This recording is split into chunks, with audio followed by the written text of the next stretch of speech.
ಇವತ್ತಿನ ದಿನ ಗಾಂಧಿ ಚೌಕ್ ಪೊಲೀಸ್ ಠಾಣೆಯ ಮದೀನಾ ನಗರದಲ್ಲಿ ಈ ಭಾಗಪ್ಪ ಹರಿಜನನ ಮನೆ ಇದೆ. ಸುಮಾರು 9:20ರಿಂದ 9:30 ಸಮಯದಲ್ಲಿ ಯಾರೋ 4-5 ಜನ ಒಂದು ಆಟೋದಲ್ಲಿ ಬಂದು ಭಾಗಪ್ಪ ಹರಿಜನನ ಮೇಲೆ ಅಟ್ಯಾಕ್ ಮಾಡಿದ್ದಾರೆ.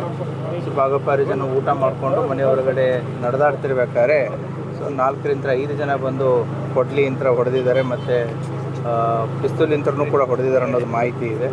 ಆ ಹಿನ್ನೆಲೆಯಲ್ಲಿ ಈಗಾಗಲೇ ತನಿಖಾ ತಂಡ ಬಂದು ಸೋಕೋ ಟೀಮ್ಸ್ಗಳು ಬಂದು ಅದನ್ನೆಲ್ಲ ಸೀನ್ ಆಫ್ ಕ್ರೈಮನ್ನೆಲ್ಲ ಸ್ಟಡಿ ಮಾಡಿ ಈಗ ಬಾಡಿನ ಈಗಾಗಲೇ ಪೋಸ್ಟ್ ಮಾರ್ಟಮ್ಗೋಸ್ಕರ ಹಾಸ್ಪಿಟಲ್ಗೆ ಶಿಫ್ಟ್ ಮಾಡಿದೆ. ಸೊ ಆದಷ್ಟು ಬೇಗ ಆರೋಪಿಗಳನ್ನ ಪತ್ತೆ ಮಾಡಲಾಗುತ್ತೆ. ಇನ್ಸಿಡೆಂಟಲ್ಲಿ ಕೈಯಲ್ಲೂ ಕಟ್ಟಾಗಿದೆ, ಅದು ನೋಡಬೇಕು. ನೇಚರ್ ಆಫ್ ಇಂಜುರೀಸ್, ಬಾಡಿ ಮೇಲೆ ಇಂಜುರೀಸ್ ಇದೆ. ಸೊ ಎಕ್ಸಾಕ್ಟ್ಲಿ ಎಲ್ಲೆಲ್ಲಿ ಇಂಜುರೀಸ್ ಆಗಿದೆ, ಏನಾಗಿದೆ ಅನ್ನೋದು ನಮಗೆ ಪೋಸ್ಟ್ ಮಾರ್ಟಮ್ದಲ್ಲಿ ಕಟ್ಟಾಗಿದೆ ಸರ್ ಅಥವಾ ಇಲ್ಲ ನೋಡಬೇಕಾದ್ರೆ.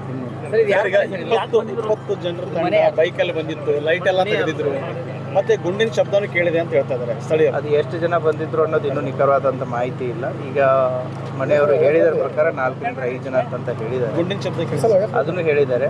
ಸೊ ಅದನ್ನು ವರ್ಕೌಟ್ ಮಾಡ್ತಾ ಇದ್ದಾರೆ. ಕರೆಂಟ್ ಏನಾದ್ರು ಕಟ್ ಮಾಡಿದ್ದಾರೆ ಆ ಟೈಮಲ್ಲಿ? ಇನ್ನೂ ತನಿಖೆ ನಡೀತಾ ಇದೆ, ತನಿಖೆಯಲ್ಲೆಲ್ಲ ಗೊತ್ತಾಗುತ್ತೆ. So we need time.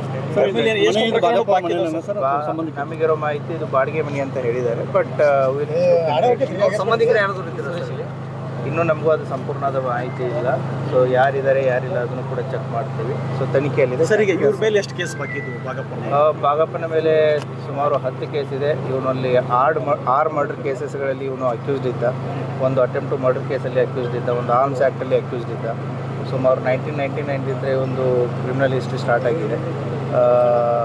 ಕೊನೆಯದಾಗಿ 2017ರಲ್ಲಿ ಒಂದು 16 ಮತ್ತು 17ರಲ್ಲಿ 2 ಸೆಕ್ಯೂರಿಟಿ ಕೇಸಸ್ಸು ಮತ್ತು ಹೆದರಿಸಿದ ಕೇಸುಗಳಿದೆ. ಸೊ ಆ ಹಿನ್ನೆಲೆಯಲ್ಲಿ ಇವನು ಕೂಡ ಕ್ರಿಮಿನಲ್ ಹಿನ್ನೆಲೆ ಹೋದಂಥ ವ್ಯಕ್ತಿನೇ ಆಗಿದ್ದಾನೆ. ಸೊ ನೋಡ್ತಾ ಇದ್ದೀವಿ, ಎಲ್ಲ ಆಯಾಮಗಳಲ್ಲಿ ತನಿಖೆ ನಡೀತಾ ಇದೆ. 10 ಕೇಸಲ್ಲಿ ಏನು ಇನ್ನೂ ಟ್ರಯಲ್ ನಡೀತಾ ಇದೆಯಾ? ಸರ್ ಬೈಕ್ನಲ್ಲಿ ಏನೋ ಬಂದಿದ್ರು ಸರ್ ಅವರು ಅದನ್ನು ಅಪ್ಡೇಟ್ ತೊಗೊಳ್ತೀವಿ. ವಿಶೇಷ ತಂಡ ಹೇಳಿ ಸರ್. ಸ್ಪೆಷಲ್ ಟೀಮ್ ಅಂತ ಒಂದು ಸ್ಪೆಷಲ್ ಎಂಟೈರ್ ಜಿಲ್ಲಾ ಟೀಮೇ ತಂಡವಾಗಿ ವರ್ಕ್ ಮಾಡ್ತಾ ಇದೆ. Will arrest the accused as early as possible.